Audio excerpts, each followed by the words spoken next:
Me ha hecho gracia María Ángeles cuando entraba esta mañana en la puerta de la iglesia. No me malinterpretes mal, María Ángeles. Es por una cosa que has dicho. Y es justo lo que tengo aquí anotado al principio. Le han preguntado cómo estás, María Ángeles, cómo sigue del pie. Y estoy con dolores, con molestias, poco a poco. Y luego ha dicho, esto es lo que hay. Y es una frase que decimos o que escuchamos muy a menudo, sobre todo en época de crisis. Esto es lo que hay. Los padres la solemos usar con nuestros hijos cuando hay algo de comer que no les gusta. Es que esto no lo quiero, pues esto es lo que hay. Los profesores a sus alumnos, cuando les mandan o les mandamos muchos deberes y se quejan, pues esto es lo que hay. Resignación por parte del niño o por parte del alumno que no quiere hacer los deberes. En este caso, resignación de María Ángeles por la molestia, por el dolor. Y por otra parte, hay imposición por parte del padre del profesor. Esto es lo que hay, y te aguanta, y punto. Vamos a dejar, como decía esta mañana, a un lado Hechos de los Apóstoles para ver dos escenas, dos situaciones en los Evangelios. Una la vamos a ver hoy y la otra, si Dios quiere, el mes que viene. Una ya la trató Juan Pablo hace unos meses y la otra la tratará dentro de unos años, no sé cuántos. Luego le preguntaré a Juan, que es el que sabe mejor las cuentas, y a ver si calcula más o menos. En el tiempo libre hemos visto algo del joven rico, que podía ser una tercera escena. Pues todas tienen algo en común y a la vez diferencias. Lo que tienen en común es que son situaciones en las cuales la gente acude a Jesús. La diferencia es que lo hacen con diferente motivación. Y hoy vamos a ver tres historias que el Evangelio de Mateo nos presenta seguidas. Tres historias en las que unas personas se acercan a Jesús en situación de extrema necesidad, de extrema urgencia, extrema desesperación. Se acercan a Jesús como último remedio, en mitad de la desesperanza, en un contexto histórico que no es como el de hoy. Pues la medicina no es como la de hoy, la sanidad no es como la de hoy, ni la atención a enfermos y marginados es la de hoy. Unas situaciones en las que se les decía a aquellas personas, esto es lo que hay. Y lo tienes que aceptar. Y te tienes que aguantar. Y lo que es más grave es que encima se decía, esto es lo que hay, en el nombre de Dios. Vamos a ver la situación de un padre, un hombre importante, un principal de la sinagoga, un alto dignatario, que acude a Jesús desesperado porque su hija está agonizando, su hija se está muriendo. Y ya no había nada que hacer. Es lo que hay.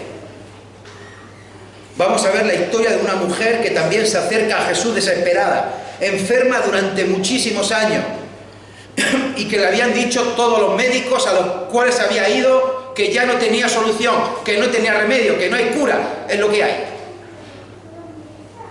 Y veremos que no solo los médicos les decían eso. Y veremos también la historia de unos ciegos que siguen y persiguen a Jesús en medio también de su desesperación. Unos ciegos a los cuales también se les había impuesto esto es lo que hay. El pasaje que vamos a leer se encuentra en Mateo 9, 18, por si lo queréis ir buscando. Vamos a leer hasta el 31. Este capítulo viene poco después de bajar Jesús, donde había dado el sermón del monte, el sermón de las bienaventuranzas y las demás enseñanzas. Cuando bajó del monte, cuando Jesús bajó de aquella montaña, la gente enferma acudía a Jesús para que lo sanara. El Evangelio de Mateo detalla que sanó a un leproso, a la suegra de Pedro, a muchos enfermos, a endemoniados, paralíticos, y ahora estos tres que vamos a ver hoy. Y después se menciona la sanación de un mudo endemoniado. Mateo 9, 18. Mientras él les decía estas cosas, vino un hombre principal y se postró ante él diciendo: mi hija acaba de morir, mas ven y pon tu mano sobre ella y vivirá. Y se levantó Jesús y le siguió con sus discípulos. Y he aquí una mujer enferma de flujo de sangre desde hacía 12 años, se le acercó por detrás y tocó el borde de su manto, porque decía dentro de sí: si tocare solamente su manto, seré salva. Pero Jesús, volviéndose y mirándola, dijo: ten ánimo, hija, tu fe te ha salvado. Y la mujer fue salva desde aquella hora. Al entrar Jesús en la casa del principal, viendo los que tocaban flautas y la gente que hacía alboroto, les dijo: apartaos, porque la niña no está muerta, sino duerme. Y se burlaban de él. Pero cuando la gente había sido echada fuera, entró y tomó de la mano a la niña, y ella se levantó, y se difundió la fama de esto por toda aquella tierra. Pasando Jesús de allí, le siguieron 2 ciegos, dando voces y diciendo: ten misericordia de nosotros, hijo de David. Y llegado a la casa, vinieron a él los ciegos, y Jesús les dijo: ¿creéis que puedo hacer esto? Ellos dijeron: sí, Señor. Entonces les tocó los ojos, diciendo: conforme a vuestra fe os sea hecho. Y los ojos de ellos fueron abiertos, y Jesús les encargó rigurosamente, diciendo: mirad que nadie lo sepa. Pero salidos ellos, divulgaron la fama de él por toda aquella tierra. 3 casos de desesperación, 3 casos de enfermedad, 3 casos de esto es lo que hay. Antes de entrar brevemente en cada una de las situaciones, aclarar otro concepto importante. Y es que hoy día vemos la enfermedad como algo que hay que sanar. Tenemos una buena sanidad, dicen que es mejorable, pero en general está bastante bien. Antiguamente, y más en el contexto judío, muchas veces se relacionaba enfermedad con pecado. Es decir, estás enfermo porque has cometido un pecado. Estás mal porque algo has hecho, tú o tus padres. Y tú sufres la enfermedad. Recordemos el pasaje de Juan 9:1. Dice que al pasar Jesús vio a un hombre ciego de nacimiento y le preguntaron sus discípulos diciendo: Rabí, ¿quién pecó? ¿Este o sus padres para que haya nacido ciego? ¿Quién pecó? ¿Este o sus padres para que esté ciego? La pregunta no se la hacen los escribas y los fariseos, se la hacen sus propios discípulos. ¿Quién pecó? ¿De quién es la culpa para que esté así? O sea, encima que era ciego, la carga adicional de que estaba así por haber hecho algo. Estás así por tu culpa, porque has cometido un pecado y te lo mereces, o tú o tus padres. El primer caso que hemos leído en Mateo 9 es el de un hombre principal, un hombre que llega a Jesús, se postra ante él y le dice que su hija acaba de morir.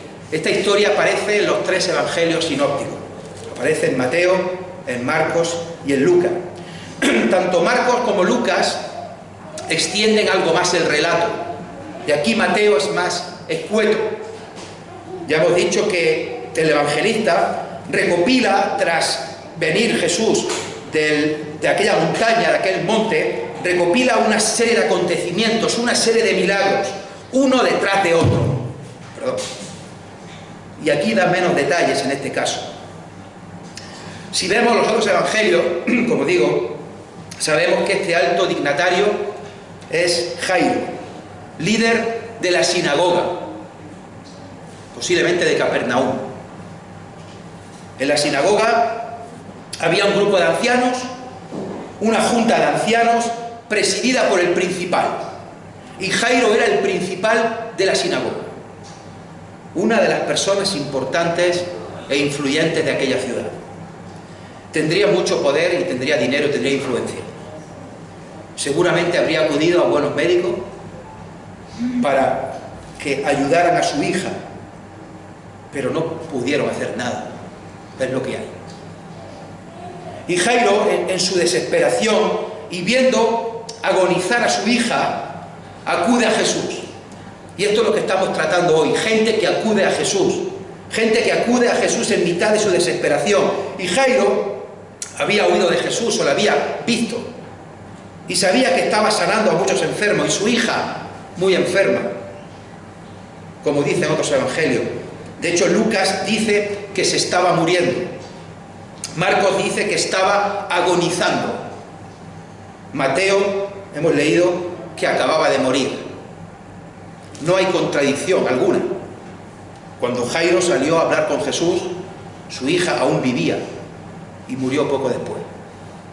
El caso es que el principal de la sinagoga llega ante Jesús en mitad de un gentío y se postra ante él, dándole igual lo que piensen los demás, lo que puedan decir los escribas y los fariseos, lo que puedan oír la gente religiosa. Míralo, el dignatario, el principal de la sinagoga, se está postrando ante esa persona que decimos que es un glotón, un bebedor, un mentiroso, un hereje, que se hace pasar por el Hijo de Dios, que está endemoniado, que habla por boca de Belcebú, el que su propia familia no cree en él y la propia familia dice que está loco. Y mira a Jairo ahí, postrado, arrodillado ante él. Jairo se postra ante Jesús y no es un saludo normal, no es un saludo cordial, un saludo habitual, no. Jairo está mostrando un saludo de adoración, de humillación, de creer totalmente que al que te estás postrando es el Hijo de Dios y que esa persona tiene capacidad, poder y autoridad para hacer que su hija vuelva a la vida. Jairo muestra una fe tremenda frente al esto es lo que hay y dice: pon tu mano sobre ella y vivirá. Cuando Jesús llega a la casa de Jairo, la escena que se encuentra es la típica de aquellos casos. Nos puede parecer esperpéntica, nos puede parecer ridícula, pero en aquella época se hacía así. Había tres tipos de actuaciones: gente que se rasgaba los vestidos, gente que lloraba, plañideras, y gente que tocaba flautas. Esto se contrataba, y según el poder o la influencia de la persona que había fallecido, pues había más lloronas, había más gente que se rasgaba los vestidos y había más gente que tocaba flauta. Y claro, la que se ha muerto es la hija del dignatario, así que habría un montón de gente allí llorando, rasgándose los vestidos y tocando canciones fúnebres con la flauta. De hecho, dice el versículo 23 que había alboroto, muchísimo ruido y mucho espectáculo, que os digo que nos puede parecer ridículo ahora cuando lo pensamos, pero en aquella época era lo habitual. Jesús llega allí y dice que la niña no está muerta, sino que duerme. Se burlan de él. La gente se burla de Jesús y Jesús los echa de la casa porque no eran merecedores de ver ese milagro. Y solo entran en la casa Jesús, Pedro, Juan, Jacobo, el padre y la madre de la niña. ¿Qué había pedido poco antes Jairo, arrodillado en el versículo 18?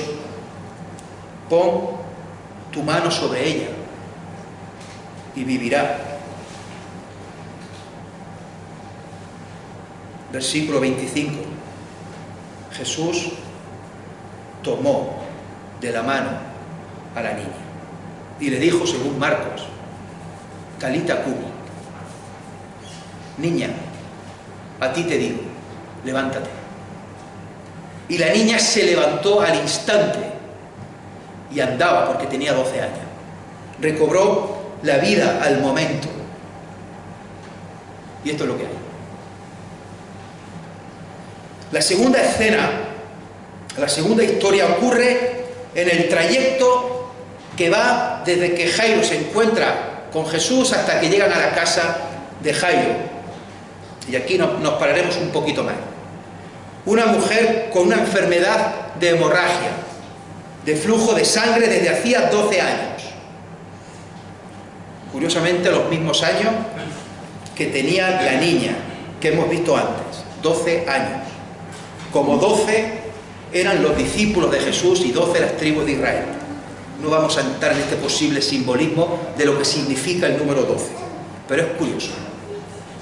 Una enfermedad de hemorragia que podía venir por un mioma uterino, una endometriosis, un cáncer de matriz, cáncer de ovarios, de cuello uterino, algún aborto. Una enfermedad que puede poner en riesgo la vida de la mujer afectada. En cualquier caso, una enfermedad fastidiosa, desagradable y constante. Marcos dice que había sufrido mucho de muchos médicos. Una mujer que había sufrido mucho de muchos médicos y se había gastado todo lo que tenía. Y encima la enfermedad iba peor, no mejoraba. Lucas, como médico, dice que ningún médico la había podido sanar. Y además da a entender, como veremos ahora después, que ese flujo de sangre era continuo, era constante. Pero además de la enfermedad física, es que para esa mujer era una enfermedad humillante. Una enfermedad que le daba de lado totalmente, una enfermedad que la rechazaba, una enfermedad que la marginaba, que la excluía, porque era un problema moral. Luego veremos un poco lo que viene aquí a decir Levítico 15. Nadie la podía tocar, nada podía tocar ella. Todo lo que ella tocara era inmundo y había que hacer un ritual de limpieza tremendo. Y llevaba 12 años así. Y le habían dicho a los médicos que no hay cura, que esto es lo que hay. Mucho tiempo sufriendo, demasiado tiempo sufriendo. Tanto dolor físico como el dolor moral y psicológico por la marginación, por ser una mujer constantemente impura. Una mujer que no podía tener relación con nadie, no podía vivir con nadie, no podía tener marido, no podía tener hijos, no podía tener ningún tipo de trabajo ni ningún tipo de ocupación, no podía acercarse a nadie. Todo lo que ella tocara, no solo las personas, sino los animales, los utensilios, todo lo que ella tocara quedaba impuro y se tenía que hacer un ritual estricto de purificación y limpieza. Y todo eso porque había una ley, una norma, mejor dicho, una interpretación de la ley que decía que ante tal situación esa mujer tenía que quedar aislada hasta que parara. Pero claro, lo normal es que a una mujer le dure el periodo unos días en el mes. Lo que no es normal es que ella lo tenga constante durante 12 años. Yo creo que esto hay que ser mujer para entender realmente el problema que tenía esta mujer. Y no olvidemos, hermanos, que la gente que le daba de lado, la gente que no se acercaba a ella, la gente que no la tocaba, estaba cumpliendo la ley de manera literal. Y por culpa de esa interpretación de la ley, a la mujer no le quedaba absolutamente nada. No tenía salud, no tenía dinero, no tenía relaciones y ni siquiera tenía dignidad por la forma en la cual tuvo que acercarse a Jesús por la espalda, sin que nadie lo viera. Y estaba así, repito, no por una ley que hubiera creado el hombre, sino que era una ley hecha por Dios mismo. Y la ley estaba bien clara. repito, no tanto la ley, sino la interpretación de la ley que se había hecho. Dejar a esa persona aislada, marginada, sola, abandonada. Eso es lo que hay. Lo sentimos. Lo ha dicho Dios en su palabra. Mira, léete Levítico 15. Vamos a leerlo muy rápido. Lo voy a leer muy rápido. No tenía pensado leerlo, pero creo que vamos bien de tiempo. Levítico 15, del 19 al 28.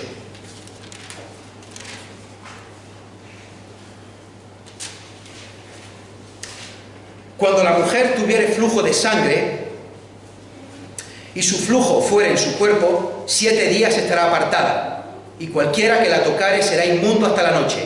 Todo aquello sobre que ella se acostare mientras estuviere separada será inmundo. También todo aquello sobre lo que se sentare será inmundo. Y cualquiera que tocare su cama lavará su vestido, y después de lavarse con agua será inmundo hasta la noche. También cualquiera que tocare cualquier mueble sobre que ella se hubiere sentado lavará su vestido. Se lavará luego a sí mismo con agua, y será inmundo hasta la noche.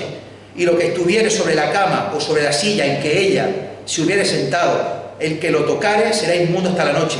Si alguno durmiere con ella y su menstruo fuere sobre él, será inmundo por 7 días, y toda cama sobre que durmiere será inmunda.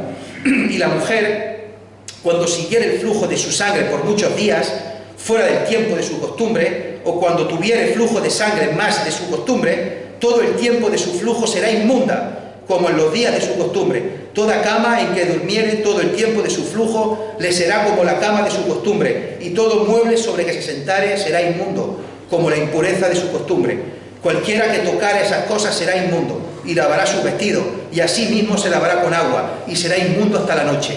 Y cuando fuere libre de su flujo, contará 7 días, y después será limpio.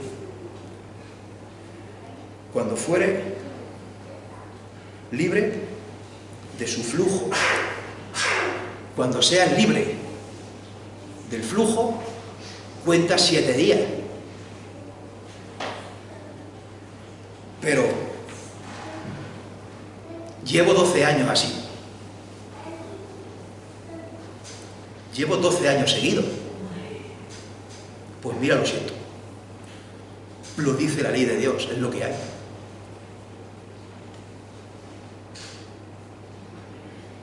Hoy día es impensable discriminar a una persona por una enfermedad.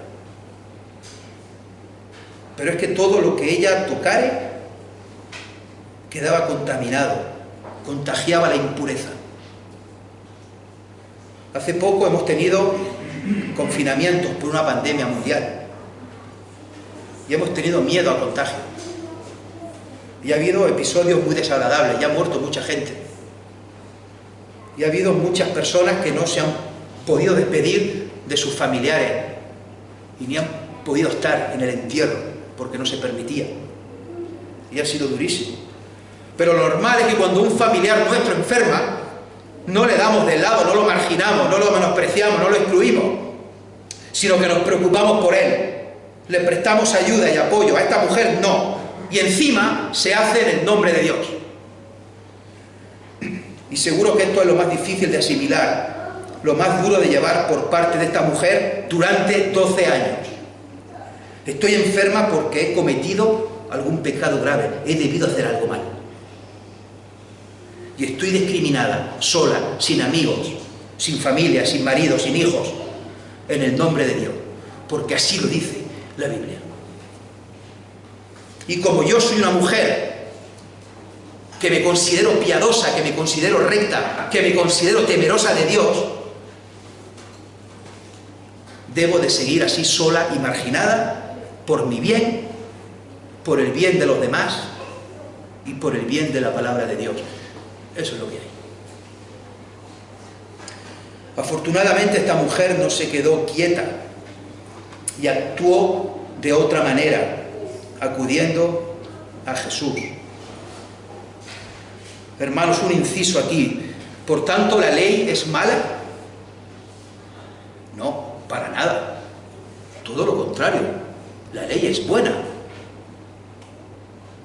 Pero la interpretación que se había hecho sí es mala, era incorrecta, porque esa interpretación ponía por encima el rito de la purificación a la persona, ponía por encima al rito a la persona.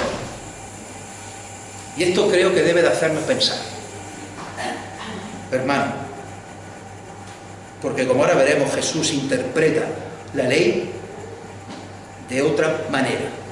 Jesús interpreta la ley no de otra manera, la interpreta de la manera correcta y le da la vuelta al orden y dice no está por encima el rito de la persona, está por encima la persona sobre el rito.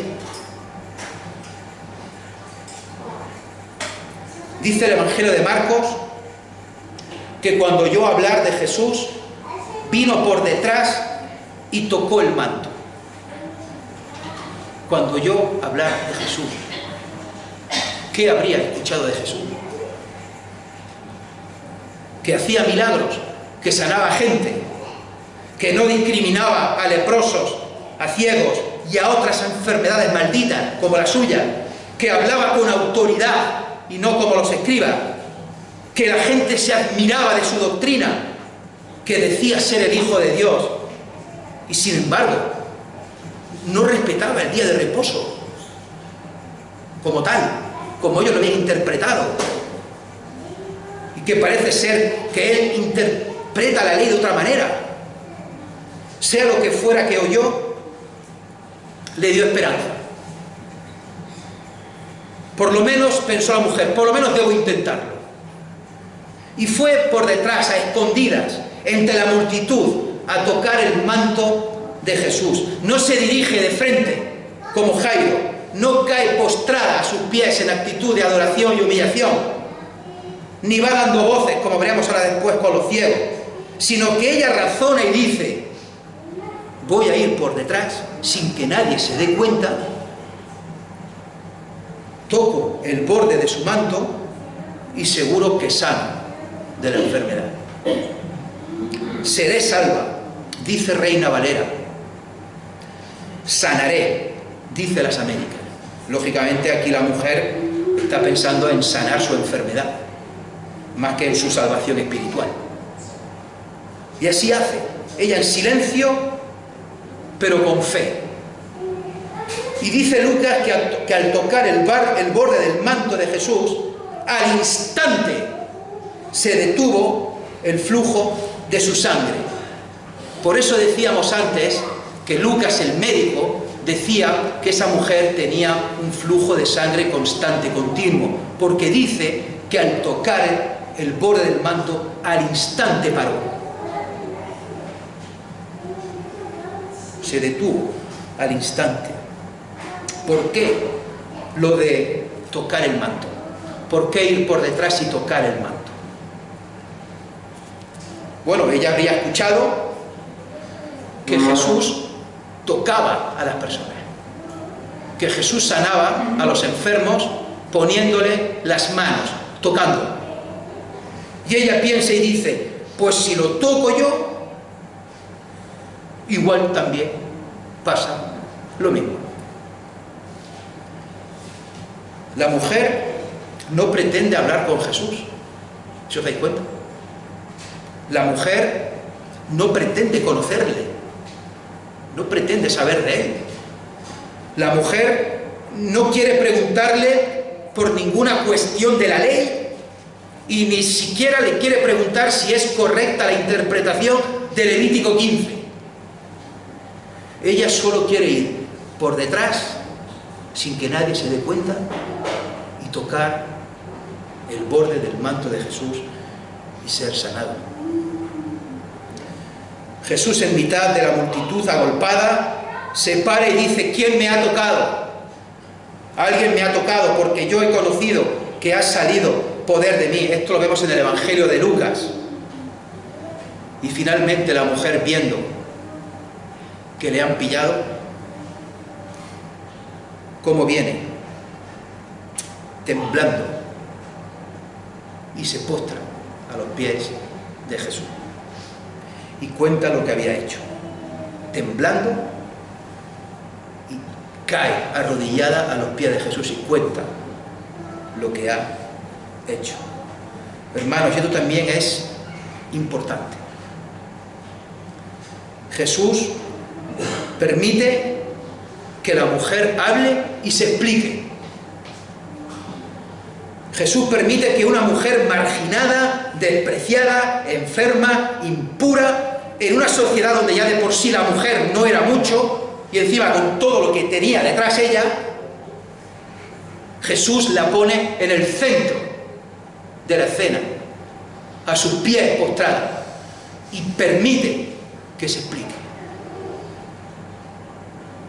Jesús la escucha. La mujer temblaba. Pero también sabía que había sido sanada. Sabía que la enfermedad se le había ido 12 años después.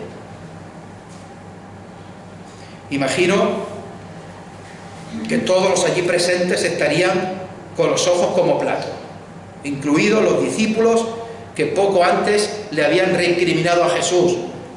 Maestro, la multitud está agolpada, ¿cómo pues dices quién me ha tocado? Y mirad, queridos hermanos, la reacción de Jesús ante una mujer que está incumpliendo la ley de Dios. Le dice Jesús: mujer, ¿cómo se te ocurre tocarme?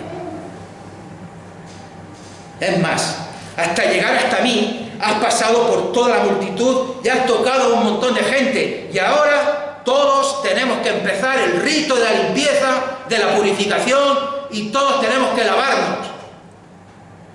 Vete de aquí y no toques nada más. ¿Le dice eso? Ten ánimo, hija, tu fe te ha salvado. Y la mujer fue salva desde aquella hora. Las Américas dice: tu fe te ha sanado. Pero pone muy bien la Biblia una nota. Pone literalmente salvado. Literalmente salvado.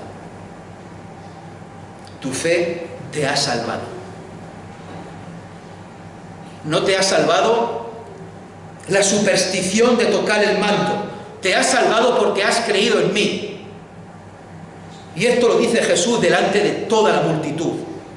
Jesús pone de ejemplo de fe a una mujer enferma, a una mujer impura según la ley, y la pone de ejemplo delante de todos los que estaban allí.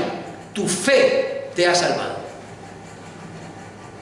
Una mujer que llevaba 12 años sufriendo tratamientos médicos muy dolorosos, pero sobre todo 12 años sufriendo un rechazo y un abandono total por parte de sus semejantes, en el nombre de Dios. Y allí, en mitad de esa multitud que aprieta, que agolpa, porque iban de camino de casa de Jairo, del principal de la sinagoga, Jesús, Dios mismo, le dice a esta mujer: tu fe te ha salvado. Sanada y salvada por fe. Y ahora, además de estar físicamente bien, ya no tendrás que vivir sola. Te podrás relacionar con los demás. Podrás tener marido, podrás tener hijos, podrás formar una familia, podrás ir a la sinagoga, podrás ir al templo a orar, a presentar ofrendas, porque ya no vas a contaminar a nadie. Por eso las palabras de Jesús también: ten ánimo, hija, ten ánimo, hija. Jesús demuestra a través de esta mujer que la correcta interpretación de la ley, la correcta interpretación de la Torá, tiene que ver con que la verdadera voluntad de Dios es ayudar a las personas por encima de cualquier rito o sacrificio. Jesús demuestra aquí que esos 12 años de marginación no habían sido voluntad de Dios. Me imagino a los escribas, a los fariseos, que hubiera por allí, o que escucharan después esto que había hecho Jesús, tirándose de los pelos.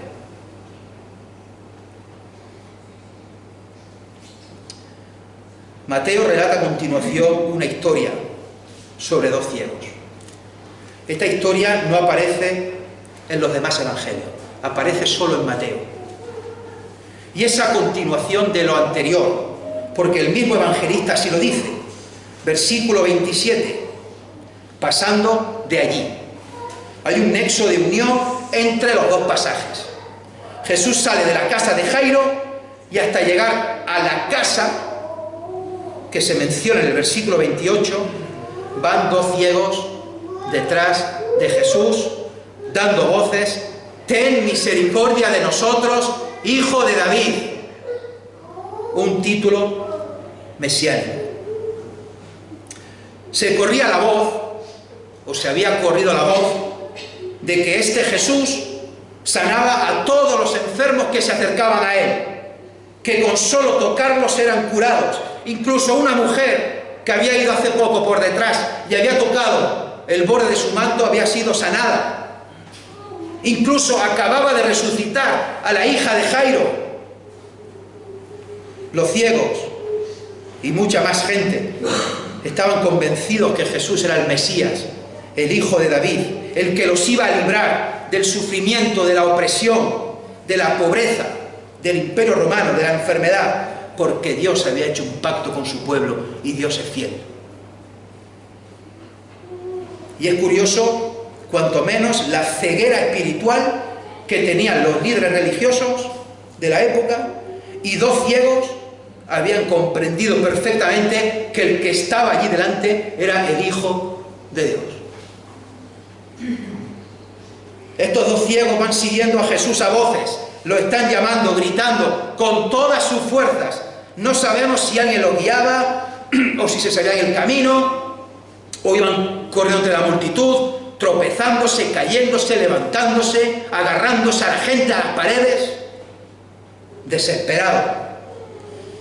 Sí sabemos que iban juntos, que los dos iban a una, porque no dicen «ten misericordia de mí», sino que dicen, gritan «ten misericordia de nosotros». Iban juntos. «Ten compasión de nosotros». Estaban totalmente convencidos que Jesús tenía poder y autoridad para que recibieran la vista. Pero Jesús no se paraba. Jesús seguía andando en dirección a la casa. Seguramente la casa de la suegra de Pedro, en Capernaum. Y habría un buen camino. No sabemos si más tiempo o menos tiempo. No sabemos si había más multitud o menos multitud. Pero desde que salió Jesús de la casa de Jairo hasta llegar a la otra casa, Jesús no les hacía caso. ¿Qué pasa?, se preguntarían. Ha sanado a todo el mundo y a nosotros no nos hace ni caso. Ha venido Jairo, ha resucitado a su hija, esta mujer impura ha llegado por detrás, ha tocado el manto, ha sido sanada, le ha dicho tu fe te ha salvado. Se dice que hace poco estuvo en la orilla de los Gadarenos. Dicen que fue capaz de calmar una tempestad en el mar de Galilea, que ha sanado a un endemoniado, a un paralítico, a un montón de enfermos más, y a nosotros no. ¿Por qué no? La desesperación sería extremo, los gritos irían en aumento. Ten compasión de nosotros, Hijo de David. Ten compasión de nosotros, Hijo de David. Era su última oportunidad para ver, para salir del esto es lo que hay. Sois ciegos, algo malo habréis hecho, o vosotros o vuestros padres. Es vuestra culpa. Nadie os va a contratar en ningún trabajo. Nadie se va a querer casar con vosotros. nadie va a querer tener hijos con vosotros. Si Jesús se les escapaba, seguirían igual toda su vida. Era una oportunidad que no podían dejar escapar. Y mientras les pasaba todo esto por la cabeza, seguirían chillando más y más fuerte: ten misericordia de nosotros, hijo de David, mientras seguían recorriendo la ciudad y no recibían respuesta. Imaginad a dos ciegos corriendo entre la multitud, chocándose con todo lo que pasaba, cayéndose al suelo, levantándose, agarrándose a lo que fuera y gritando sin parar. Jesús no los estaba marginando ni los estaba dando de lado, sino que Jesús no vio apropiado, en mitad de aquellos gritos, en mitad de aquel título que le estaban dando de hijo de David, con la connotación militar que traía, sanarlos allí. Cuando llegan a la casa, entran dentro. Los ciegos entran dentro de la casa. Y es cuando Jesús les atiende. Y Jesús se dirige a ellos y les pregunta: ¿creéis que puedo hacerlo? Es curioso, porque ellos venían pidiendo misericordia a Jesús. Y Jesús le pide fe a ellos. ¿Creéis que puedo hacer esto? Sí, Señor, contesta.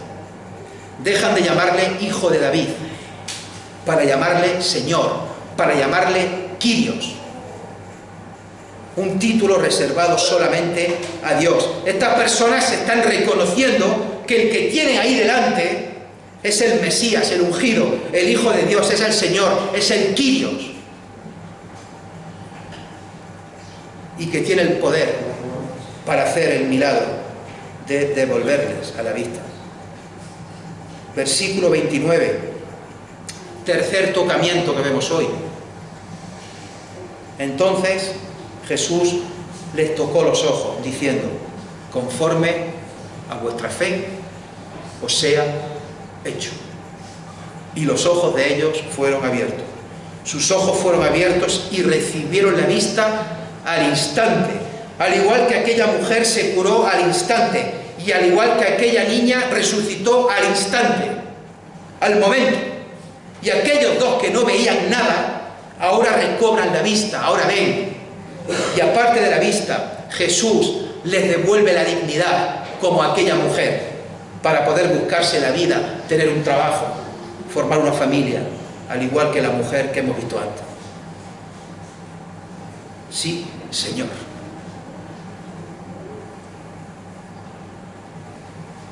Hermanos, hemos visto tres casos de tres personas desesperadas, totalmente desesperadas, pero que se acercan a Jesús con fe, con muchísima fe, y depositan su confianza en Él. ¿Cómo es tu relación con Jesús? ¿Lo buscas? ¿Estás cerca de Él? ¿O estás alejado? ¿Acudes a Jesús solamente en momentos de urgencia? ¿En momentos de extrema necesidad solamente? Debemos acudir a Jesús, a Él, cada día. Tiene que ser algo habitual y cotidiano. Dice primera de Juan 5:4. Y esta es la victoria que ha vencido al mundo, nuestra fe. ¿Quién es el que vence al mundo sino el que cree que Jesús es el Hijo de Dios? Esta es la victoria que ha vencido al mundo, nuestra fe. Querido hermano, ¿has creído que Jesús es el Hijo de Dios? ¿Has creído que Jesús es el Señor? No se trata de lo que tú creas, de lo que tú imagines, de lo que tú pienses, de lo que tú tengas o lo que tú hagas. No es como aquel joven rico. ¿Qué bien haré para tener la vida eterna? Tampoco se trata de que tengas un conocimiento teórico de Jesús, bueno, que sepas que existió, que fue un personaje histórico y que fue una buena persona. No vale con eso tampoco. Se trata de creer y reconocer que Jesús es el Señor.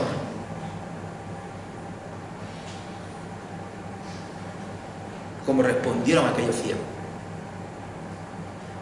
Hermanos, frente a lo que sigue diciendo la sociedad, esto es lo que hay. Tenemos el ejemplo de Jesús. En medio de un mundo malo, de una sociedad perversa, Jesús ofrece otra alternativa, y es: el que a mí viene, yo no le echo fuera.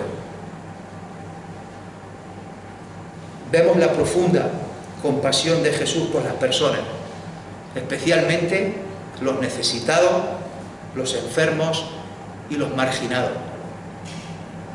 Hemos visto 3 casos en los que estas personas dejan a un lado su vergüenza y se acercan a Jesús. La vergüenza de Jairo, el dignatario de la sinagoga, el principal,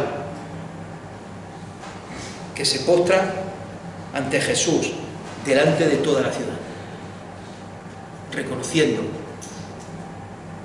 que es Dios.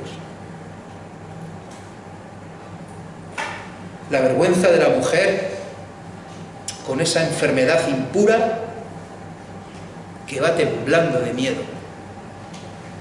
y también se postra ante Jesús. Tu fe te ha salvado.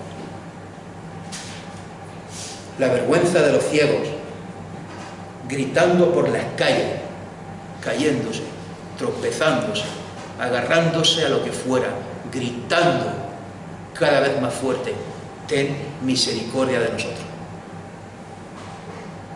Y luego en la casa reconoce que Jesús es el Señor, un título reservado solamente para Dios. Sí, Señor.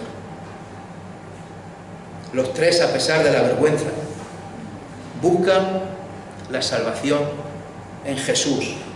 Caen postrados a los pies de Jesús. Reconocen que es el Señor. Hermanos, la compasión es algo inherente en la vida de Jesús. Algo que brota de su interior como si fuese una fuente de agua. En este caso, una fuente de agua de vida. Que el Señor nos bendiga. Señor y Padre, agradecemos el estar aquí esta mañana, agradecemos tu amor y tu misericordia. Agradecemos, Señor, la persona preciosa del Señor Jesucristo y el ejemplo tan precioso que encontramos en las Escrituras, de compasión, de amor, de poner por encima a las personas, por delante de los ritos, las tradiciones, los sacrificios. Gracias, Padre, porque en el Señor Jesucristo encontramos el ejemplo perfecto de amor, de misericordia, de compasión. Gracias, Padre, por el amor llevado al extremo que lo mandaste al Señor Jesucristo para que diese su vida por cada uno de nosotros. Gracias, Padre, porque los que hemos creído en ti, los que hemos reconocido que eres el Salvador y el Señor de nuestras vidas, pues somos tus hijos, somos parte de tu pueblo y tenemos, Señor, la salvación asegurada y garantizada, y tenemos un lugar preparado para cuando tú lo veas oportuno. Gracias, Padre, por el ejemplo también de estas 3 personas que hemos hoy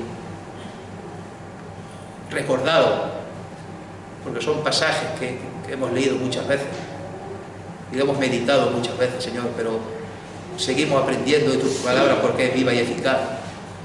De esta persona de Jairo, Señor, cómo deja a un lado sus prejuicios ideológicos, de reputación, y cae postrado a tus pies de esta mujer, que aunque quizás no fuera de la mejor manera, pero nos la pones como ejemplo de una fe muy grande. Y también a estas personas, estos ciegos, Señor, que también en mitad de su desesperación reconocen que eres el Señor. Queremos, Señor, que nuestras vidas sigan reflejando y manifestando este principio, que tiene que ser básico y fundamental en nuestra vida, en nuestra familia y en nuestra iglesia, que Jesús es el Señor. Y queremos, Señor, seguir adorándote y dándote la gloria que tú solo mereces. En el precioso nombre de Jesús. Amén.